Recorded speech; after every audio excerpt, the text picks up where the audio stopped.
बच्चों अब देखना यार एक बार, ऑडियो भी आ रही है? यहाँ पे तो पूरी दिखा रहा है यार, यहाँ पे तो सही आ रहा है लेवल। हैप्पी आफ्टरनून आकांक्षा जी, ऑडियो बताओ। ठीक है, अब क्लियर है। चलो AS 19 लीजेस, हम लोग इसकी रिवीजन वन शॉट कर लेते हैं एक बार, ठीक है। AS 19 लीजेस वन शॉट रिवाइज करेंगे, फिर उसके बाद इसके MCQs पर आ जाएंगे। ठीक है sir ji, everything is clear now. AS 19 में कितने टॉपिक्स है? AS 19 में sir meaning of lease, type of lease, what is the finance lease and its indicators, what is an operating lease, non applicability. AS 19 किस किस पे नहीं लगता है? Certain terms to be used in the AS, ये मेरा topic है, मेरा बनाया हुआ टॉपिक है कि क्या क्या ऐसी टर्म्स, ऐसे शब्द हैं जो इसमें यूज होते हैं, जिन्हें अलग से डिस्कस कर लें तो AS का दम टूट जाता है, कमर टूट जाती है। Implicit rate of return, accounting for finance lease in the books of lessor and lessee, accounting for operating lease in the books of lessor and lessee, and sale and leaseback transaction और disclosures। Sir काफी बड़ा है ये तो, अरे कर तो रहे हैं वन शॉट में रिवीजन, अब कितना बड़ा है तुम्हें पता चल जाएगा। लीज का मतलब क्या है? सबसे पहला topic, meaning of a lease. जब एक व्यक्ति अपना कोई एसेट जिसका वो मालिक है, उस एसेट को किसी दूसरे व्यक्ति को किराए पर यूज करने के लिए दे देता है, तो ये प्रक्रिया लीज कहलाती है। सर उसे तो रेंट कहते हैं। रेंट और लीज में इतना ही फर्क है कि रेंट होता है जनरली 11 महीने के लिए, रेंट एग्रीमेंट जनरली 11 महीने के लिए बनता है, और अगर उससे ज्यादा पीरियड के लिए आपने किराए पे लिया है या दिया है सामान, तो वो लीज एग्रीमेंट बन जाता है। As simple as that. यानी 11 महीने से ज्यादा के लिए अगर हम कोई एग्रीमेंट कर रहे हैं एसेट को किराए पर यूज करने के लिए लेने देने का, तो वो लीज एग्रीमेंट बन जाता है। जो व्यक्ति अपना एसेट देता है दूसरे को यूज करने के लिए, उसे लेसर कहते हैं, और जो व्यक्ति लेता है दूसरे से एसेट यूज करने के लिए किराए पर, उसे लेसी कहते हैं। ठीक है सर। लीज जो है वो दो प्रकार की होती है प्यारे बच्चों, एक फाइनेंस लीज और एक ऑपरेटिंग लीज। अब ऑपरेटिंग लीज तो बहुत ही सिंपल चीज है, जो लीज फाइनेंस लीज नहीं है वो ऑपरेटिंग लीज है, जो चाचा नहीं है वो भतीजा है। देखिए ना तुमने, हसीना मान जाएगी मूवी। तो जो ऑपरेटिंग लीज है उसका मतलब केवल इतना ही है, जो फाइनेंस लीज नहीं है वो ऑपरेटिंग लीज है। अगर हमें यह पता चल जाए कि फाइनेंस लीज क्या है, तो समझ लो हमें दोनों ही पता चल गया, फाइनेंस भी और ऑपरेटिंग भी। जो फाइनेंस लीज है फिर वो फाइनेंस लीज है, और जो फाइनेंस लीज नहीं है फिर वो ऑपरेटिंग लीज है। अरे सर जी ये भी तो बताओ फिर कि फाइनेंस लीज क्या है। फाइनेंस लीज को कैसे पता लगाते हैं? फाइनेंस लीज का मतलब है, अ finance lease is the one in which substantially all the risk and rewards incident to ownership of the asset are transferred, title may or may not be transferred। चलिए जी, finance lease का मतलब ऐसा lease जिसमें asset का पूरा risk and reward Lesi को सौंप दिया जाता है, where all the risk and rewards related to the asset are transfer to lessee. मालिक उसे बनाया गया हो ना बनाया गया हो वो अलग बात है, एसेट की रजिस्ट्री, एसेट का रजिस्ट्रेशन लेसी के नाम पे हुआ हो या ना, इससे फर्क नहीं पड़ता।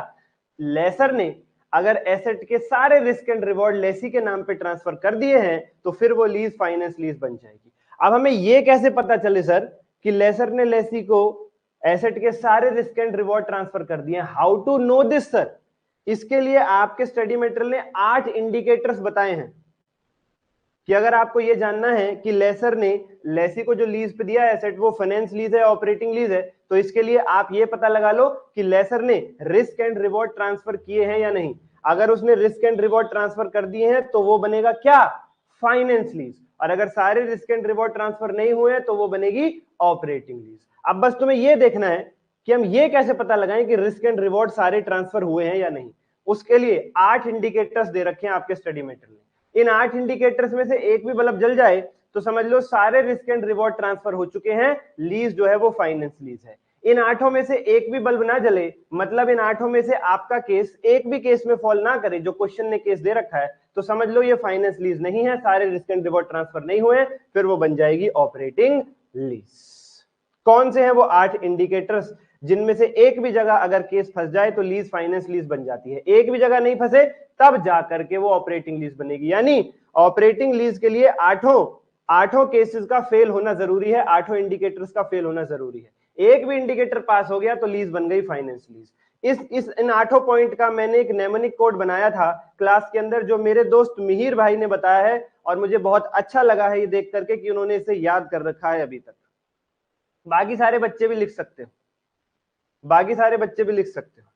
तो पहला इंडिकेटर है जी, lessor will transfer the asset to the lessee at the end of the lease term, such a point is written in the lease agreement. Lease agreement में एक पॉइंट लिखा हुआ है कि लेसर जो है वो एसेट को लेसी के ही नाम पे ट्रांसफर कर देगा लीज खत्म हो जाने के बाद। 5 साल की लीज है, 5 साल बाद लेसर लेसी के नाम पे ही कर देगा एसेट। यानी देखो सारे रिस्क एंड रिवॉर्ड ट्रांसफर हो गए ना। यस सर, 5 साल तक यूज भी लेसी करेगा और 5 साल बाद मालिक भी लेसी बन जाएगा। तो ये बन गई फाइनेंस लीज। अगला indicator, lessee has the option to buy the asset at the end of the lease term at a price sufficiently lower than the fair value of the asset on such date and it is reasonably certain that the option will be exercised. Sir हम थक गए, तो सोचो मेरा क्या होगा, मेरा क्या होगा खाली।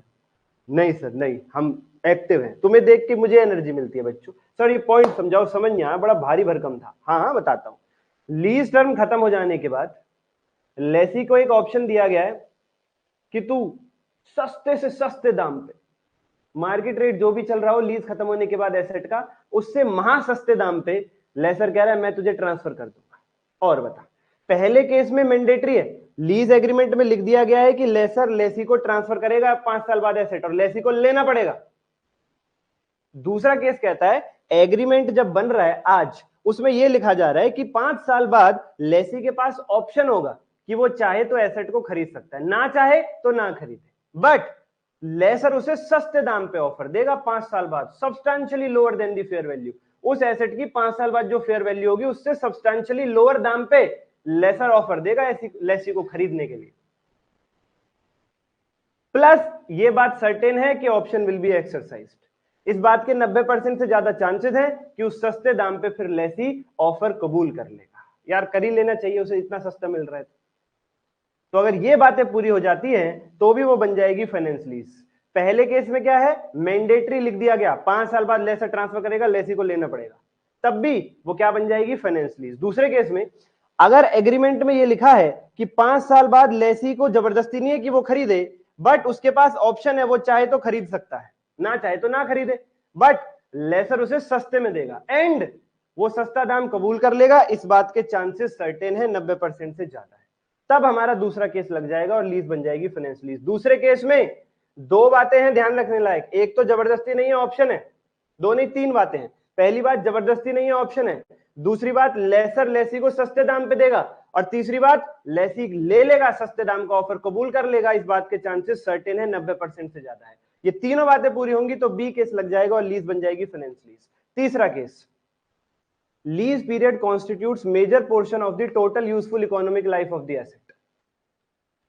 मतलब सर मेजर पोर्शन का मतलब होता है 75% प्यारे बच्चों, जो एसेट की टोटल इकोनॉमिक लाइफ है उस लाइफ का अगर 75% या उससे ज्यादा हिस्सा लेसी को लीज पे दे दिया गया यूज करने के लिए, तो फिर वो लीज फाइनेंस लीज बन जाएगी। फॉर एग्जांपल एक मशीनरी है जिसकी टोटल इकोनॉमिक यूजफुल लाइफ है 10 साल प्यारे बच्चों, और उसे 8 साल के लिए लेसी को दे दिया गया है लीज पे, तो भी हम यही बोलेंगे सारे रिस्क एंड रिवॉर्ड ट्रांसफर हो गए, क्योंकि 75% से 10 साल का 75% कितना बनेगा, 7.5 साल, और लीज पे कितने पीरियड के लिए दिया गया है, 8 साल के लिए। मतलब 75% या उससे ज्यादा पीरियड के लिए अगर तुमने लीज पे दे दिया है तो भी वो बन जाएगी फाइनेंस लीज। ठीक है सर। चौथा case, present value of minimum lease payment या तो बराबर हो या सब्सटैंशियली इक्वल हो to the fair value of asset on date of inception of lease. जिस दिन लीज शुरू हो रही है, जिस दिन लीज एग्रीमेंट बन रहा है, उस दिन अगर present value of minimum lease payment बराबर है या सब्सटैंशियली इक्वल 90% तक भी है, किस चीज के, फेयर वैल्यू ऑफ एसेट की। और फेयर वैल्यू ऑफ एसेट किस दिन की लेनी है, जिस दिन लीज बन रही है, मैंने बोला ना जिस दिन लीज बन रही है उस दिन अगर present value of minimum lease payment बराबर है या 90% तक भी है, सब्सटैंशियली इक्वल है, 90% से कम नहीं होना चाहिए, 90% या उसके ऊपर है, जो प्रेजेंट वैल्यू ऑफ एमएलपी है वो या तो फेयर वैल्यू के बराबर है या सब्सटैंशियली इक्वल है, तो भी वो लीज बन जाएगी फाइनेंस लीज। प्यारे बच्चों फेयर वैल्यू तो सर हमें पता है क्या होती है, बट सर ये मिनिमम लीज पेमेंट क्या है। मिनिमम लीज पेमेंट में बच्चों 3 चीजें आती हैं, मिनिमम लीज पेमेंट में 3 चीजें आती हैं। नंबर 1 चीज, जो लीज रेंटल हर साल लेसी लेसर को देगा, जो किराया हर साल लेसी लेसर को देगा वो, plus guaranteed residual value. Sir guaranteed residual value का मतलब क्या होता है? लीज टर्म खत्म हो जाने पर लेसी लेसर से वादा करता है कि जब लीज टर्म खत्म हो जाएगी तब मैं एसेट इस हालत में दूंगा कि कम से कम तुम उसे 10,000 में तो कबाड़े में भी बेच पाओगे। ये बनती है guaranteed residual value. Lessor lessee से कह रहा है भाई देख मैं तुझे 5 साल के लिए दे रहा हूं अपना एसेट यूज करने के लिए, बट इसे 5 साल बाद बिल्कुल इसे ऐसा मत कर दियो कि मैं कबाड़े में भी ना बेच पाऊं। 5 साल बाद कम से कम इसकी हालत ऐसी होनी चाहिए कि मैं इसे स्क्रैप में बेच पाऊं, रेजिडुअल वैल्यू 10,000 कबूल कर पाऊं। लेसी ने कहा हाँ ठीक है मैं गारंटी देता हूं 5 साल बाद मैं ऐसी हालत दूंगा कि आप इसे 10,000 में बेच पाओगे, और अगर ना बेच पाओ तो मैं लूंगा, नहीं तो मेरा कोई नोन ले लेगा, मेरा भाई मेरा दोस्त ले लेगा। तो लेसी ने गारंटी दे दी कि मैं एसेट आपको जब लौटाऊंगा तो वो इस हालत में होगा कि कम से कम 10,000 की तो आप कबाड़े में बेच करके रिकवरी कर पाओगे। नहीं कर पाओ तो मेरी गारंटी है मैं लूंगा या मेरा छोटा भाई मेरे बिहाफ पे कोई ले लेगा। कहने का मतलब ये है छोटा भाई ही नहीं होगा हर केस, पत्नी भी ले सकती है, बच्चा भी ले सकता है, पापा भी ले सकते हैं, वो भी। ठीक है सर, तो ये बन गई गारंटेड रेसिडुअल वैल्यू। ठीक है सर, और प्रेजेंट और मिनिमम लीज पेमेंट में क्या आता है? एक चीज और आती है, अगर बी वाला केस है, लेसर ने लेसी को सस्ते दाम पे खरीदने के लिए ऑफर दिया है, तो वो जो सस्ता दाम है वो भी मिनिमम लीज पेमेंट में आएगा। लेसर ने लेसी को ऑप्शन दिया है कि भाई 5 साल बाद तुझे बहुत सस्ते में एसेट दे दूंगा, ये मेरा ऑप्शन है, तू चाहे तो ये ऑफर ले सकता है, तो वो सस्ता दाम भी एमएलपी में आएगा। यानी एमएलपी में 3 चीजें आएंगी, सालाना किराया, lease rental, plus guaranteed residual value, plus option price, जो सस्ता प्राइस है जो लेसर ने लेसी को बोला है कि भाई तुझे 5 साल बाद बिल्कुल सस्ते में दे दूंगा, सफिशिएंटली लोअर अमाउंट। और सुनो चौथे पॉइंट में खाली इन तीनों का टोटल मत कर लेना कि एमएलपी निकाल ली, प्रेजेंट वैल्यू ऑफ एमएलपी लिखा है, एमएलपी को प्रेजेंट वैल्यू पे भी लाना है, फिर कंपेयर करना फेयर वैल्यू से कि वो इक्वल है या सब्सटेंशियली इक्वल है। ठीक है सर, ठीक है सर, ओके जी, तब बन जाएगी फाइनेंस लीज। अगला case, if the leased out asset is so specialized in nature that only lessee can use it unless major modifications are carried out। अगर एसेट ऐसा है कि उसे लेसी ही यूज कर सकता है और कोई यूज नहीं कर सकता जब तक उस एसेट में मेजर मॉडिफिकेशन ना कर दिए जाए, तब भी वो लीज फाइनेंस लीज बनेगी। मैंने इसमें अपने ऑफिस का एग्जांपल दिया था, ये स्टूडियो ऐसा है बच्चों, मैंने रेंट पे लिया हुआ है बट ये इस प्रकार से डिजाइंड है, मैंने लीज पे लिया हुआ है बट ये इस प्रकार से डिजाइंड है कि इसे मैं ही यूज कर सकता हूं और कोई जनरली इसे यूज नहीं कर सकता है। मैंने इसमें यहाँ पे बच्चों को बैठ के पढ़ाने का इंतजाम भी किया हुआ है, प्रोजेक्टर पे लाइव क्लासेस का इंतजाम भी किया हुआ है, फेस टू फेस मेरे पास व्हाइट बोर्ड का इंतजाम भी है और पीछे ग्रीन क्रोमा भी है। बिल्कुल सब चीजें जो प्लेस्ड हैं, जो एंगल्स लगे हुए हैं, जो सब कुछ मेरे हिसाब से डिजाइंड है, कोई और आके इसे आसानी से यूज नहीं कर सकता। अगर मैं यहां से छोड़ के जाऊं तो इनको आसानी से कोई दूसरा किराएदार मेरी जगह नहीं मिलेगा जब तक ये इस दुकान को, इस मकान को, इस ऑफिस को पूरे तरीके से क्या ना कर दे, मतलब मेजर मॉडिफिकेशंस ना कर दे इसमें, तब तक ये जगह आप किसी और की यूज करने लायक नहीं है प्यारे बच्चों। तो ये क्या बन गया? ये भी फाइनेंस लीज का केस है। अगला option, F option, if lessee can cancel the lease and losses accruing to lessor on cancellation are borne by lessee. अगर लीज एग्रीमेंट में ये लिखा हुआ है कि लेसी चाहे तो लीज को कैंसिल कर सकता है, बट कैंसिल करने पे लेसर को कुछ नुकसान होगा। क्या? लेसी अचानक छोड़ के चला जाएगा, लेसर को जब तक नया किराएदार नहीं मिलता तब तक उसके रेंट का नुकसान होगा, तब तक लेसर की अपॉर्चुनिटी कॉस्ट जाएगी, तो वो नुकसान लेसी बियर करेगा। अगर एग्रीमेंट में ये बात लिखी हुई है तो फाइनेंस लीज बन जाएगी। क्या लिखा हुआ है अगर एग्रीमेंट में कि लेसी तू चाहे तो लीज कैंसिल कर सकता है?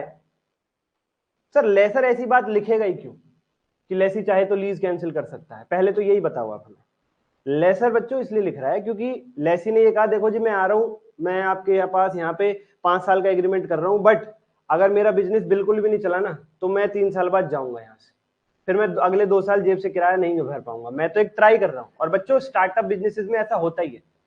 तो लेसर ने कहा चल ठीक है 5 साल का एग्रीमेंट कर ले, बट अगर बीच में तेरा बिजनेस बिल्कुल नहीं चलता है तो कोई बात नहीं, तू छोड़ के चला जाइयो, बट जब तक मुझे नया किराएदार ना मिल जाए ना तब तक भाई उसकी वसूली तू करके देगा, या तू ही कोई नया किराएदार दे दियो। तो ये बातें अगर लीज में लिखी हुई है तो भी वो बन जाएगी फाइनेंस लीज प्यारे बच्चों। अगला केस, जो रेजिडुअल वैल्यू की फ्लक्चुएशंस हैं, अगर उनसे लेसी को फर्क पड़े, अगर रेजिडुअल वैल्यू के घटने बढ़ने से लेसी को फर्क पड़ रहा है तो समझ लीजिए वो क्या है? फाइनेंस लीज है। इफ लॉसेस और gains arising due to fluctuations in residual value are concern to lessee then it is also a finance lease. और if the lessee can continue renew the second term where the lessor will pay a rent lessee will pay the rent substantially lower than the prevailing market value. अगर एक lease में ये बात लिखी हुई है कि जब इस लीज का पीरियड खत्म हो जाएगा तब लेसी चाहे तो रीन्यू भी हो सकती है लीज, और रीन्यूअल के वक्त मैं उसका किराया सस्ता कर दूंगा, तो भी वो लीज क्या बन जाएगी? फाइनेंस लीज बन जाएगी। इन 8 में से एक भी फैक्टर लगेगा तो फाइनेंस लीज, एक भी नहीं लगेगा आपके केस में तो ऑपरेटिंग लीज। इसलिए आगे लिखा हुआ है what is an operating lease? Leases other than finance lease are operating leases.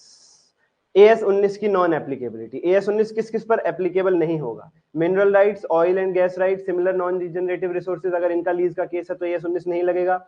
AS 19 it also does not apply to licensing agreements for items such as motion picture films, video recordings, play manuscripts, plays, patents and copyrights।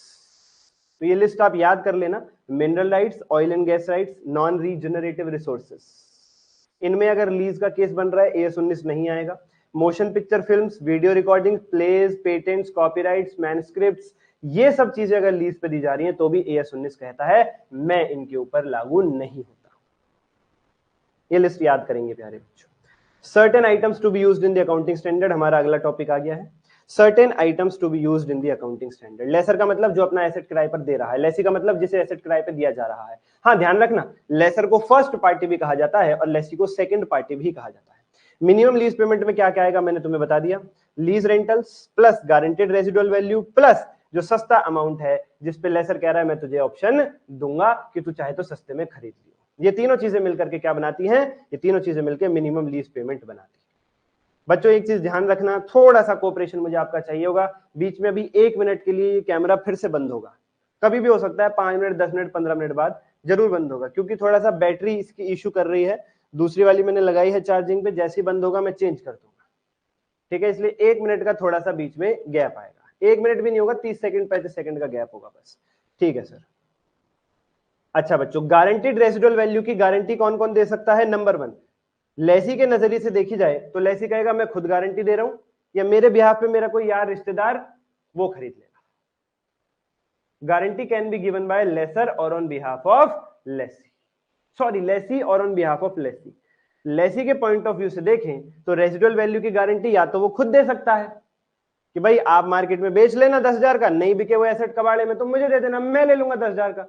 मैं asset ऐसी हालत में दूंगा आपको कि आप उसे कबाड़े में 10,000 का बेच पाओगे। लेसी कह रहा है लेसर से, ना बेच पाओ तो मैं ले लूंगा, या मेरे बिहाफ पे कोई मेरा यार रिश्तेदार है ये ले लेगा।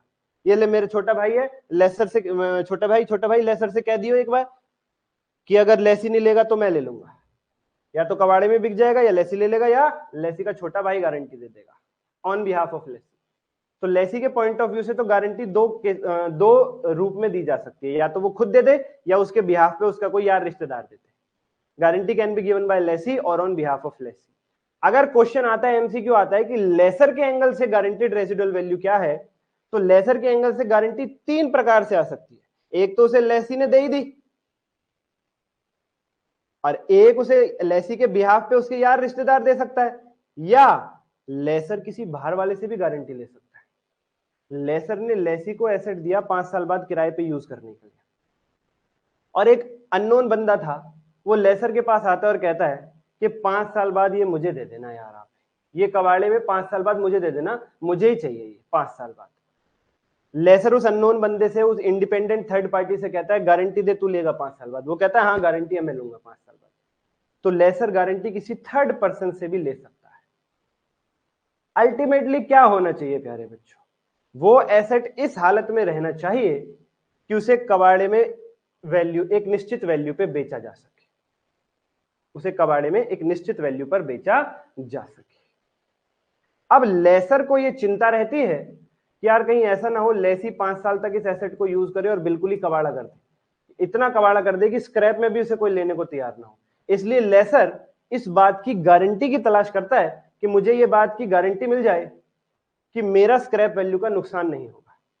तो वो पहले तो लेसी से ही कहता है भाई देख इसे संभाल के यूज करियो, और 5 साल बाद ये इस हालत में होना चाहिए कि मैं इसे कबाड़े में 10,000 में बेच पाऊं। 10,000 एक मेरी फिगर है, क्वेश्चन में कुछ भी हो सकती है। लेसी ने कहा हाँ जी ठीक है, मैं गारंटी देता हूं कि मैं इसे आपको ऐसी हालत में लौटाऊंगा कि आप इसे कबाड़े में 10,000 में बेच पाएंगे, नहीं तो मैं अपने किसी यार रिश्तेदार से गारंटी दिलवा देता हूं, तो लेसर खुश हो जाएगा। बट अगर मान लो लेसी ने कहा नहीं जी मैं गारंटी देने के लिए तैयार नहीं हूं, मैं गारंटी देने के लिए तैयार नहीं हूं, तो फिर लेसर किसी बाहर वाले व्यक्ति को ढूंढेगा कि उससे गारंटी ले ले कि 5 साल बाद वो खरीद लेगा मेरे से कबाड़े में।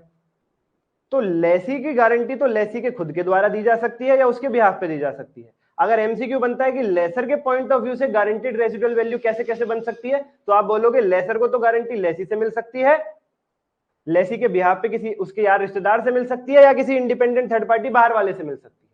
क्वेश्चन पूछेगा लेसर को गारंटी कहां से मिल सकती है, तुम बोलोगे lessee on behalf of lessee या किसी बाहर वाले से। क्वेश्चन पूछेगा लेसी के एंगल से गारंटी का क्या मतलब है, कि जो वो खुद देता है या अपने यार रिश्तेदार से दिलवाता है, बस मतलब खत्म।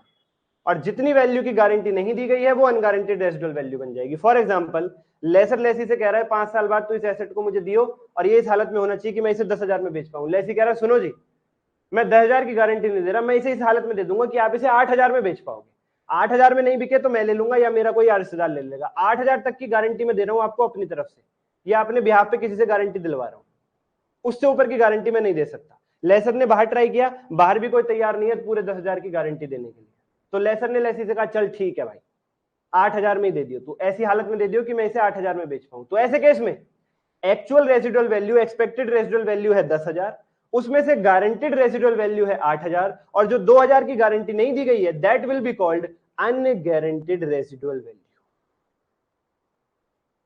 तो अगले 2 पॉइंट यही है हमारे, इसलिए मैंने इतना टाइम लगाया इस पे, गारंटीड रेसिडुअल वैल्यू और अनगारंटीड रेसिडुअल वैल्यू। उम्मीद करता हूं बात समझ में आ गई होगी।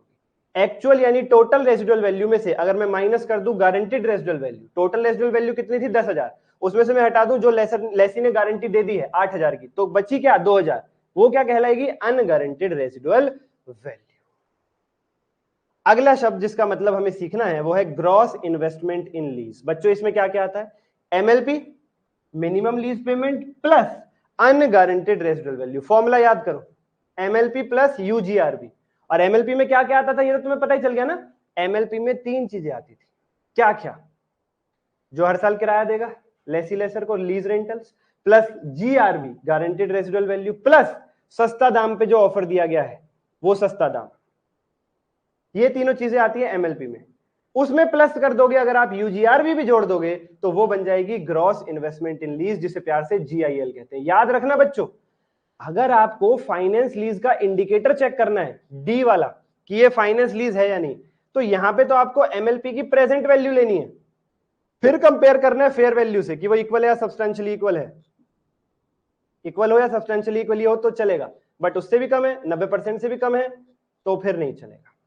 बट जब आप नीचे आओगे ग्रॉस इन्वेस्टमेंट इन लीज में तब आपको एमएलपी लेना है खाली, तब उसकी प्रेजेंट वैल्यू नहीं लेनी है। बच्चे जनरली गलती यहां पे करते हैं, जब आपको ये चेक करना है लीज फाइनेंस लीज है या नहीं, तब तो आप एमएलपी की प्रेजेंट वैल्यू को कंपेयर करोगे फेयर वैल्यू से कि वो इक्वल है या सब्सटेंशियली इक्वल है तो चलेगा, अदरवाइज नहीं चलेगा, अदरवाइज ऑपरेटिंग लीज। बट जब आप gross investment in lease check करोगे तो प्रेजेंट वैल्यू नहीं लेनी, एमएलपी लेना है, केवल जो वैल्यू है वही लेनी है, उसको प्रेजेंट वैल्यू में कन्वर्ट करके नहीं लेना, और उसमें यूजीआरबी ऐड कर देना है। तो जीआईएल यानी ग्रॉस इन्वेस्टमेंट इन लीज का फॉर्मूला बना MLP plus unguaranteed residual value. और अगर मैं एमएलपी को खोल के लिखूं तो उसकी जगह आ जाएगा lease rental plus guaranteed residual value plus option price जो सस्ता अमाउंट है, उसमें भी प्लस अनगारंटीड रेसिडुअल वैल्यू कर देंगे तो जीआईएल बन जाएगा। एनआईएल का क्या मतलब है जी, नेट इन्वेस्टमेंट इन लीज का क्या मतलब है, जो हमने ग्रॉस इन्वेस्टमेंट इन लीज निकाली है अभी, कैसे निकाली है, एमएलपी प्लस यूजीआरबी, या यूं कहूं एमएलपी को खोल करके कि lease rental plus guaranteed residual value plus option price plus unguaranteed residual value. ये जो हमने जीआईएल निकाला है सबको प्लस करके, इसी को अगर हम प्रेजेंट वैल्यू पे कन्वर्ट कर दें तो that will become net investment in lease. बोले तो प्यार से PV of GIL is equal to NIL, PV of GIL is equal to NIL. Present value of gross investment in lease is called net investment in lease. Okay sir ji, clear है। एक आखिरी शब्द रह गया प्यारे बच्चों, अनअर्न्ड फाइनेंस इनकम UFI। इसका मतलब बहुत ही साधारण है प्यारे बच्चों, GIL gross investment in lease minus NIL net investment in lease, this is called unearned finance income UFI। इसके दो नाम और हैं, इंटरेस्ट चार्जेस कह लो या फाइनेंस चार्जेस कह लो, इंटरेस्ट चार्जेस कह लो या फाइनेंस चार्जेस कह लो या अनअर्न्ड फाइनेंस इनकम कह लो, एक ही बात है। कृष्ण कह लो, मुरारी कह लो, या 108 नाम है टोटल, कुछ भी कह लो, ठीक है जी, किशन कह लो, कुछ भी कह लो, बट अनअर्न्ड फाइनेंस इनकम के तीन ही हैं, इंटरेस्ट चार्जेस, फाइनेंस चार्जेस और यूएफआई। अच्छा जी, आगे बढ़ते हैं जरा, अकाउंटिंग वाले टॉपिक पे आते हैं। अकाउंटिंग का एस्पेक्ट बहुत ही सिंपल है प्यारे बच्चों। अगर फाइनेंस लीज है तो लेसर के यहां मशीनरी यानी वो एसेट जो उसने लीज पे दिया है that will be recognised at nil, वो रिकॉर्ड नहीं होगा। क्यों? लेसर ने उस एसेट के सारे रिस्क एंड रिवॉर्ड लेसी के नाम पे ट्रांसफर कर दिए हैं।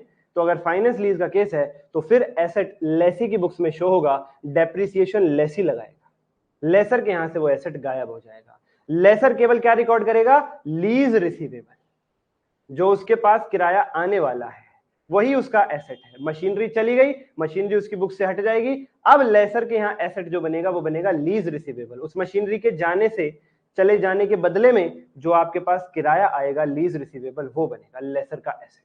और लेसर के यहाँ एक इनकम बनेगी फाइनेंस इनकम। जो फाइनेंस चार्जेस लेसी के यहाँ बनते हैं वही लेसर के यहाँ फाइनेंस इनकम बनते हैं। और लेसी की बुक्स में क्या होगा सर फाइनेंस लीज के केस में? मैंने क्या बताया तुम्हें, एसेट उसकी बुक्स में रिकॉर्ड होगा, डेप्रिसिएशन वो लगाएगा, और लेसी की बुक्स में एक लायबिलिटी भी आएगी, कौन सी? Lease payable. लेसी को अब किराया चुकाना है ना, यस सर, यस सर। तो बच्चों लेसी की बुक्स में क्या क्या आ जाएगा? एक एसेट, एक लायबिलिटी और एक्सपेंस। एसेट क्या आएगा? वो मशीनरी लेसी की बुक्स में रिकॉर्ड होगी जो उसने फाइनेंस लीज पे ली है। किस वैल्यू पे? किस वैल्यू पे? प्रेजेंट वैल्यू ऑफ एमएलपी और fair value on inception of lease which ever is lower. MLP की प्रेजेंट वैल्यू, और जिस दिन लीज इंसेप्ट यानी शुरू हुई थी उस दिन जो एसेट की फेयर वैल्यू थी, उन दोनों का lower. Present value of MLP और fair value on inception of lease जो है एसेट की, उन दोनों का लोअर। उस वैल्यू पे लेसी की बुक्स में एसेट रिकॉर्ड होगा, उसी वैल्यू पे लेसी की बुक्स में लायबिलिटी रिकॉर्ड होगी। लेसी एक एंट्री पास करेगा, asset account debit to lessor. Asset आ गया, अब बदले में उसे लीज चुकानी है लेसर को, asset account debit to lessor. और उस एंट्री में डेबिट और क्रेडिट में अमाउंट क्या लिखेगा? प्रेजेंट वैल्यू ऑफ एमएलपी और fair value on Inception which ever is lower. Asset में भी वही डेबिट होगा, टू लेसर नाम की लायबिलिटी में भी वही अमाउंट क्रेडिट होगा। तो लेसर एक, सॉरी, लेसी एक एंट्री पास करेगा, asset account debit to lessor. चाहो तो बच्चों लिख लो अपनी बुक्स में, सभी बच्चे लिख लो, मैंने लास्ट क्लास में करवा दी है एंट्रीज भी, अगर आपने रेगुलर क्लास देख ली है लास्ट वाली, फिर भी मैं कह रहा हूं लिख लो चाहो तो। Asset account debit to lessor, lessee ये एंट्री पास करेगा सबसे पहले अपनी बुक्स में फाइनेंस लीज के केस में, ठीक है सर। उसके बाद क्या करेगा वो? उसके बाद सर जी फाइनेंस चार्जेस की एंट्री होगी, finance charges account debit to lessor, finance charges account debit to lessor. उसके बाद पेमेंट होगी, जो एनुअली लीज रेंट पे किया जाने वाला लेसी द्वारा लेसर को, लेसी फिर पेमेंट की एंट्री करेगा, lessor account debit to bank, lessor account debit to bank. फिर वो एसेट पे डेप्रिसिएशन लगाएगा, depreciation account debit to asset. और फिर फाइनेंस चार्जेस नाम का खर्चा और डेप्रिसिएशन दोनों को पी एंड एल में ट्रांसफर करेगा, P and L account debit to finance charges to depreciation. जो लीज रेंटल है, जो किराया चुकाया जाता है प्यारे बच्चों, उसमें दो चीजें होती हैं, एक प्रिंसिपल अमाउंट और एक फाइनेंस चार्जेस। तो वो फाइनेंस चार्जेस की एंट्री अलग से होती है, उसको हम सेपरेट कर लेते हैं, ये मैंने क्वेश्चंस में करवाया है आपको।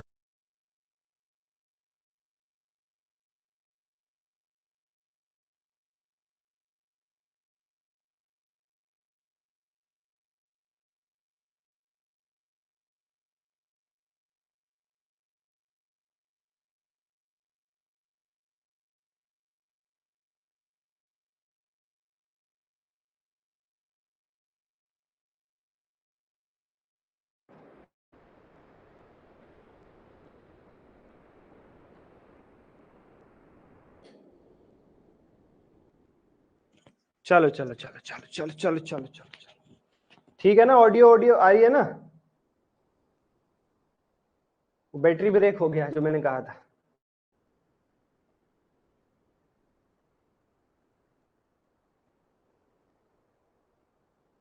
ऑडियो आ रही है ना?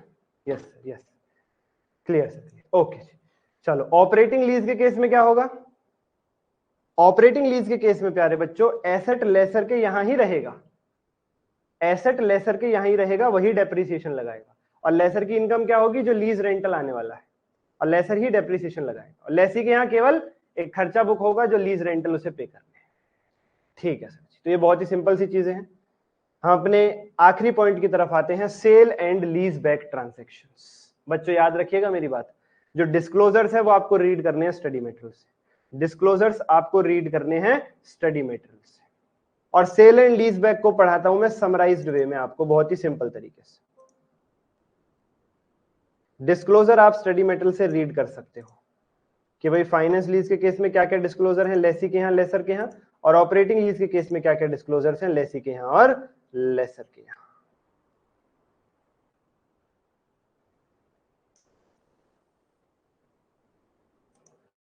ठीक है सर जी, पढ़ाओ सर जी। चले बच्चों, yes sir. Sale and lease back का क्या मतलब है? रिवीजन कर लेते हैं फटाफट से। सेल एंड लीज बैक का क्या मतलब है? ये ए है, ये बी है। बच्चों ए के पास एक एसेट है जिसकी उसकी किताबों में वैल्यू आ रही है 100 रुपए।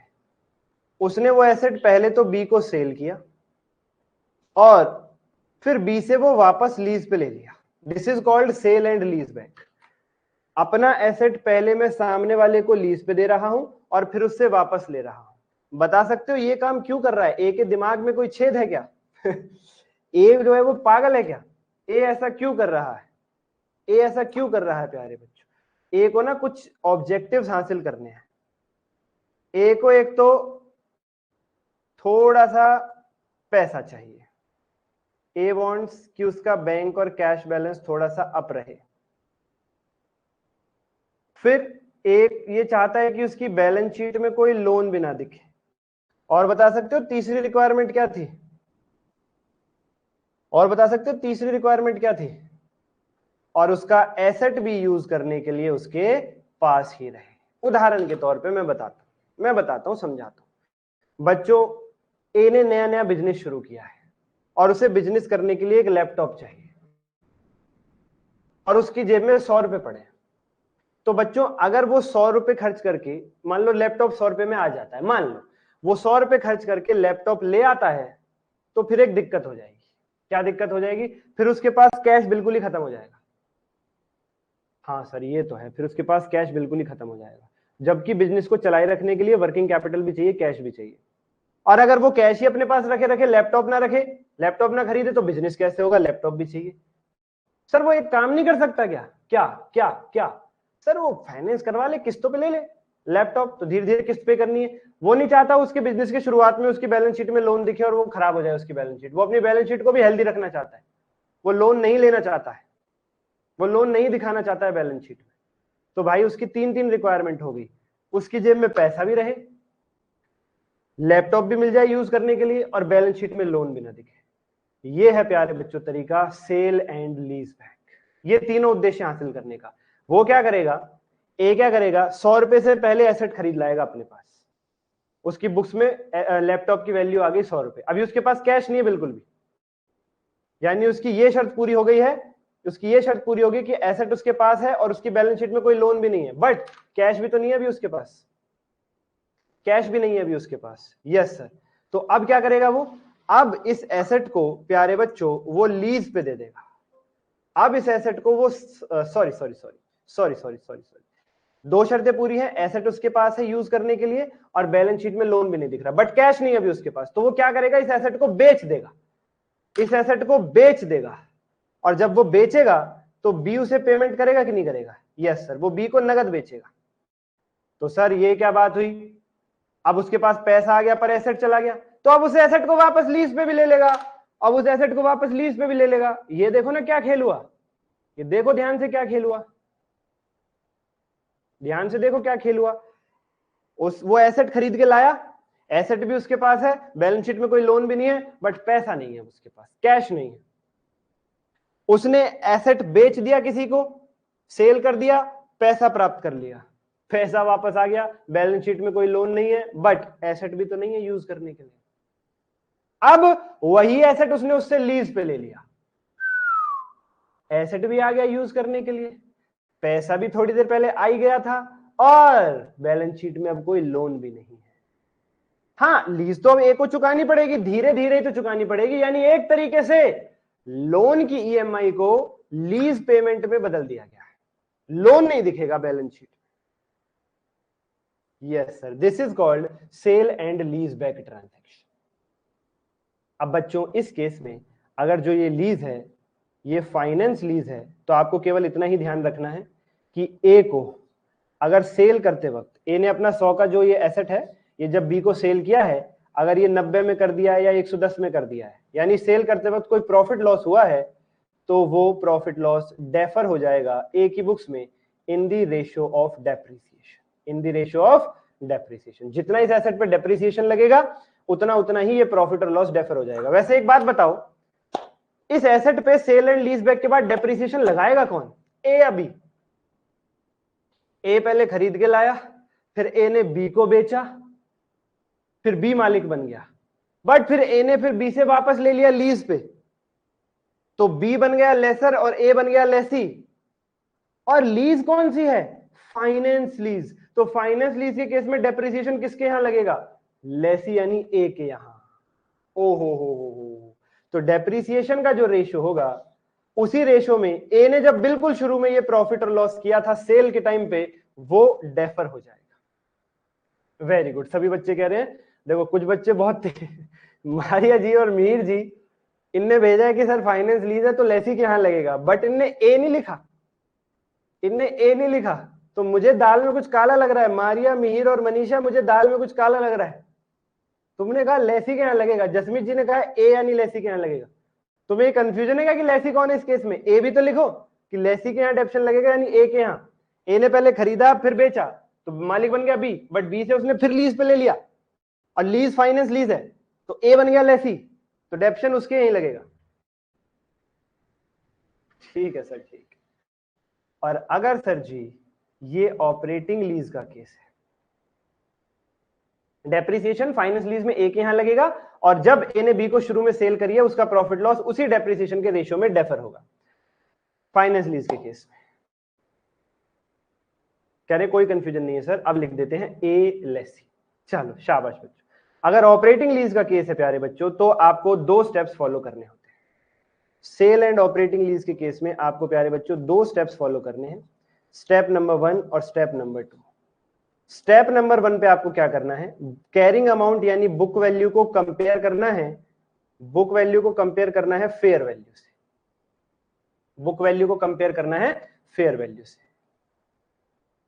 जब आप बुक वैल्यू को कंपेयर करोगे फेयर वैल्यू से, जब कैरिंग अमाउंट को फेयर वैल्यू से कंपेयर करोगे, तो हो सकता है कैरिंग अमाउंट कम हो, फेयर वैल्यू ज्यादा। तो प्यारे बच्चों आपका रिवाइज्ड कैरिंग अमाउंट भी सेम ही रहेगा, सेम ही रहेगा। बट ऐसा भी हो सकता है कि कैरिंग अमाउंट फेयर वैल्यू से ज्यादा, कैरिंग अमाउंट फेयर वैल्यू से ज्यादा। तो ऐसे केस में प्यारे बच्चों आप अपने रिवाइज्ड कैरिंग अमाउंट को रिड्यूस करके ले आओगे फेयर वैल्यू पर, और यहां पे आपको एक लॉस होगा और उस लॉस को आप एसपीएल में ट्रांसफर कर दोगे immediately, immediately. I repeat again प्यारे बच्चों, आई रिपीट अगेन प्यारे बच्चों, अगर सेल एंड लीज बैक में ऑपरेटिंग लीज का केस है तो आपको पहले स्टेप पे कंपैरिजन करना है कैरिंग अमाउंट यानी बुक वैल्यू का फेयर वैल्यू के साथ।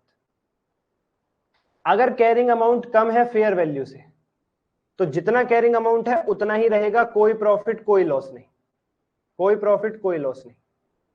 कैरिंग अमाउंट इक्वल है फेयर वैल्यू के, तब भी यही केस रहेगा, no profit no loss. But अगर कैरिंग अमाउंट फेयर वैल्यू से ज्यादा है, तो इसका मतलब हुआ आपकी बुक वैल्यू ज्यादा दिख रही है और मार्केट रेट कम चल रहा है, फेयर वैल्यू कम है। आपकी कैरिंग अमाउंट ज्यादा है, मार्केट रेट कम है, तो प्रूडेंस कहता है घटाओ अपना कैरिंग अमाउंट, मार्केट रेट पे लेके आओ, लॉस को बुक करो। तो उस केस में आप अपने कैरिंग अमाउंट को घटा के रिवाइज कैरिंग अमाउंट निकालोगे, और कहां तक ले आओगे अपने कैरिंग अमाउंट को घटा के, रुके हुए प्राइस, सस्ते प्राइस, फेयर वैल्यू पे ले आओगे, घटे हुए प्राइस पे ले आओगे, और जितनी भी वैल्यू गिर जाएगी वो आपका लॉस है, उसे आप एसपीएल में ट्रांसफर कर दोगे इमीडिएटली। सर अगर फेयर वैल्यू ज्यादा है तो बढ़ाते क्यों नहीं हम अपने कैरिंग अमाउंट को? आपने पहले पॉइंट में ये क्यों कह दिया रिवाइज कैरिंग अमाउंट सेम ही रहेगा, अगर फेयर वैल्यू ज्यादा है कैरिंग अमाउंट से कोई प्रॉफिट कोई लॉस नहीं होगा? प्रूडेंस कहता है एक्सपेक्टेड प्रॉफिट रिकॉर्ड नहीं होंगे, एक्सपेक्टेड लॉस रिकॉर्ड हो जाएंगे। ठीक है सर, और फिर दूसरे स्टेप पे क्या करना होता है आपको? फिर आपको रिवाइज्ड कैरिंग अमाउंट को कंपेयर करना है सेल प्राइस से, जो सेल प्राइस है उस लीज के अंदर, उससे। उस सेल एंड लीज बैक के केस में जो ऑपरेटिंग लीज बन रही है उसमें जो सेल प्राइस था उसको फिर रिवाइज कैरिंग अमाउंट से आपको कंपेयर करना है। और प्यारे बच्चों यहां पे भी दो बातें होंगी, या तो आपका रिवाइज्ड कैरिंग अमाउंट ज्यादा रहेगा, सेल प्राइस कम रहेगा, मतलब सस्ता बिका है तो लॉस हो जाएगा, फिर आप उसे एसपीएल में ट्रांसफर कर दोगे इमीडिएटली, या फिर आपका जो रिवाइज्ड कैरिंग अमाउंट था वो कम रह गया, आपने सेल ज्यादा में कर दी, वेरी गुड, सेल प्राइस ज्यादा हो गया तो आपको फिर प्रॉफिट हो जाएगा, फिर आपको प्रॉफिट हो जाएगा। और प्रॉफिट का क्या करेंगे? प्रॉफिट को एसपीएल में ट्रांसफर नहीं करेंगे इमीडिएटली। प्रॉफिट अगर हुआ है दूसरे स्टेप पे, अगर आपका revised carrying amount sale price से कम है, आपकी सेल प्राइस ज्यादा है रिवाइज कैरिंग अमाउंट से, आपको प्रॉफिट हुआ है, तो प्रॉफिट को तुरंत एसपीएल में ट्रांसफर मत करना, फिर एक काम और देखना है आपको, फिर आपको दोबारा से फेयर वैल्यू और सेल प्राइस का कंपेयर करना है। अगर फेयर वैल्यू ज्यादा है सेल प्राइस से तो फिर एसपीएल में इस प्रॉफिट को ट्रांसफर कर दो इमीडिएटली। बट अगर फेयर वैल्यू कम है और सेल प्राइस ज्यादा है, यानी जो मार्केट रेट चल रहा था, जो फेयर वैल्यू चल रही थी, आपने उससे भी ज्यादा की सेल कर डाली, तो फिर आपका एएस कहता है इस प्रॉफिट को डेफर कर दो लीज पीरियड में। 5 साल की लीज है तो इस प्रॉफिट को 5 सालों में ट्रांसफर करो पीएनएल में, इकट्ठा इसी साल इमीडिएटली ट्रांसफर मत करो, फिर हो जाएगा वो डेफर ओवर लीज पीरियड। प्यारे बच्चों ये बन गई आपकी समरी, ये आपकी समरी बन गई बच्चों। Yes sir ji, this is the summary. एक बात का ध्यान रखना है, remember one thing, one last thing, एक स्पेशल केस है प्यारे बच्चों, या मैं यूं कहूं दो स्पेशल केस है इस सारी बात के बाद। नंबर 1, अगर क्वेश्चन में लिखा है कि loss will be compensated by, या इतना ही लिख लो बस, लॉस विल बी कॉम्पेंसेटेड ऐसा लिखा है, बाय लीज रेंटल या कुछ भी लिखा है, लॉस विल बी कॉम्पेंसेटेड, तो ऐसे केस में लॉस को भी फिर प्यारे बच्चों आप डेफर कर दोगे ओवर लीज पीरियड। लॉस के लिए मैंने आपको क्या पढ़ाया अभी तक कि लॉस तो एसपीएल में ही जाएगा इमीडिएटली, चाहे स्टेप 1 का हो चाहे स्टेप 2 का हो, बट अगर लिखा है लॉस विल बी कॉम्पेंसेटेड तो फिर उस लॉस को भी डेफर करेंगे लीज पीरियड में, इमीडिएटली एसपीएल में ट्रांसफर नहीं करेंगे। और बच्चों एक केस और बताता हूं स्टेप 2 पर, नहीं नहीं नहीं नहीं नहीं नहीं नहीं नहीं नहीं नहीं नहीं, दूसरा केस और बताता हूं। दूसरा केस क्या कहता है, अगर ऐसा कुछ है कि कैरिंग अमाउंट, फेयर वैल्यू और सेल प्राइस, कैरिंग अमाउंट 100 है, फेयर वैल्यू 120 है और सेल प्राइस 150 है। कैरिंग अमाउंट 100 है, फेयर वैल्यू 120 है, सेल प्राइस 150 है, यानी स्पेशल केस कब बन रहा है? जब, ये स्पेशल केस कौन सा है? जब कैरिंग अमाउंट से फेयर वैल्यू ज्यादा है और फेयर वैल्यू से एसपी ज्यादा है, सीए से ऊपर है एफवी और एफवी से भी ऊपर है एसपी, ये एक स्पेशल केस होता है। यहां पे क्या करना होता है, जितना मैंने अभी तक बताया अगर उस बेस पे आप कंपैरिजन करो तो स्टेप 1 पे आपको कंपेयर करना है current asset, sorry carrying amount और फेयर वैल्यू। बताना बच्चों कैरिंग अमाउंट कितना है? 100, फेयर वैल्यू 120, यानी मेरा कैरिंग अमाउंट कम है फेयर वैल्यू से। और मैंने स्टेप 1 पे क्या बताया, अगर कैरिंग अमाउंट फेयर वैल्यू से कम है तो रिवाइज कैरिंग अमाउंट भी सेम रहेगा, कोई प्रॉफिट कोई लॉस नहीं, तो यहां पे मेरा रिवाइज्ड कैरिंग अमाउंट भी 100 ही रहेगा, नो प्रॉफिट नो लॉस, तो कहीं ट्रांसफर करने की बात ही नहीं है कैसे भी। फिर दूसरे स्टेप पे क्या करना है सर, फिर रिवाइज्ड कैरिंग अमाउंट को सेल प्राइस से कंपेयर करना है, इन दोनों को कंपेयर करना है। यहां पे तो सर प्रॉफिट दिख रहा है, मेरा कैरिंग अमाउंट तो 100 है रिवाइज्ड वाला और मैंने बेच दिया 150 में, तो यहां पे सर प्रॉफिट दिख रहा है 50 रुपए का। तो फिर मैंने आपको क्या सिखाया, फिर मैंने आपको क्या सिखाया, बताओ बताओ बताओ बताओ।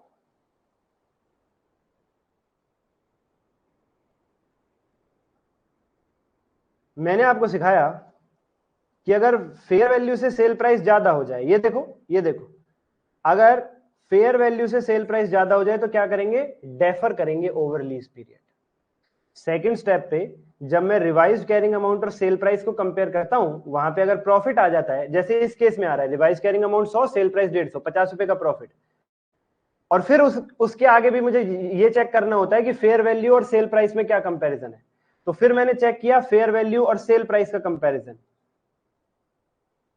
फेयर वैल्यू और सेल प्राइस के कंपैरिजन में तो फेयर वैल्यू कम है, यानी आप कहोगे सर डेफर कर दो ओवर लीज पीरियड, यानी ये वाला केस बन रहा है। बट प्यारे बच्चों, जो ये स्पेशल केस है जहां सीए से एफबी ज्यादा है और एफबी से एसपी ज्यादा है, इस केस में इस 50 रुपए के प्रॉफिट को तुम पूरा डेफर नहीं करोगे।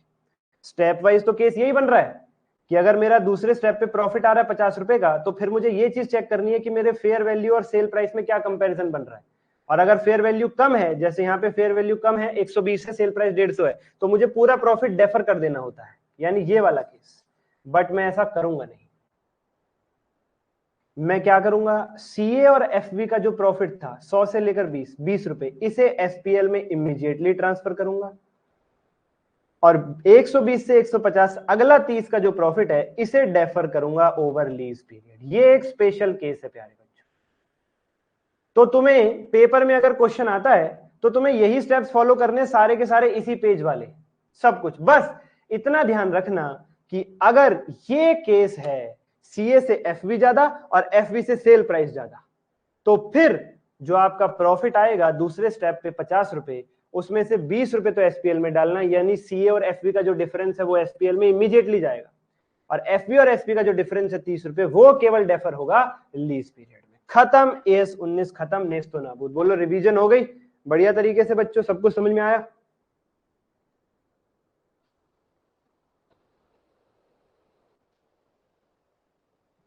बोलो रिवीजन हो गई बच्चों, चले फिर एमसीक्यू पे।